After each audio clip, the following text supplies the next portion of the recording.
दशहरा भारत का ही नहीं बल्कि पूरे मानवता का आद्य स्वातंत्र्य उत्सव, क्योंकि श्री राम ने इसी दिन सामान्य जनता को रावण के क्रूर, दुष्ट और आसुरी कृत्यों से स्वतंत्र किया था। पर उसके बाद भी रावण से 100 गुना आसुरी महत्वाकांक्षाओं से भरे हुए राक्षसों ने भारत पर हमले किए। ग्रीक, तुर्क, अफगान, मुगल, अंग्रेज, पोर्तुगीज जैसे कई सारे कम्युनिटीज भारत पर राज करने की महत्वाकांक्षा से आए और वो कुछ हद तक सफल भी हुए। पर सवाल ये आता है कि शूरवीर फौज तो हमारे पास भी कम नहीं थी, फिर हम अंग्रेज या मुगलों से क्यों हारे? तो इसका जवाब था, जब जब भारतीय असंगठित थे, अनऑर्गेनाइज थे, तब तब हमें हार का सामना करना पड़ा।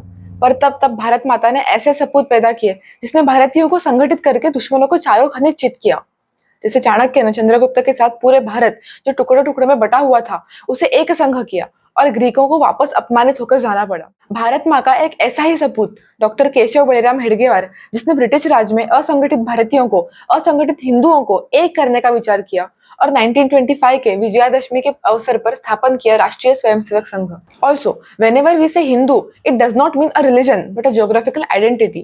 So Hindu means भारतीय, the one who loves and respects Bharat. चाहे बुद्ध महावीर के अनुयायी हो, गुरु नानक के अनुयायी हो, शैव, वैष्णव, शाक्त हो, किसी भी रिलीजन के समर्थक हो। पर संघ का लक्ष्य क्या है? Rising above petty self to develop nation oriented consciousness.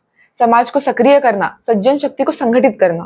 This is the episode 10 of the series Tejaswini, dedicated to our beloved Bharat Mata to celebrate Navratri, the festival of divine feminine. समूचे हिंदू समाज को संगठित कर भारत माता के पुनरुत्थान और वैभवशाली, शक्ति संपन्न भविष्य का निर्माण करना, ये संघ स्थापना का उद्देश्य था।